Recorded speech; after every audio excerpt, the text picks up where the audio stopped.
закон республики о государственных языках республики, он не может противоречить федеральному законодательству. Вот в этом основная причина того, что закон до сих пор не вынесен на рассмотрение парламента? Это одна из основных причин. Но есть еще другая причина. Было бы очень странно, если бы закон был принят без обсуждения среди населения. То есть, да, мы получили общественный запрос, нам нужен закон.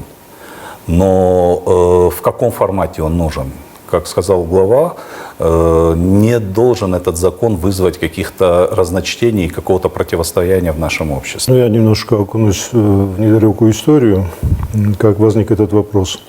Он поднимался нашим общественным движением дважды, на 10-м съезде и на 11-м съезде. В постановлениях, решениях съезда было записано обратиться к главе по разработке этого законопроекта. Ну, к сожалению, это было в 2018 году, как-то проигнорировали нас.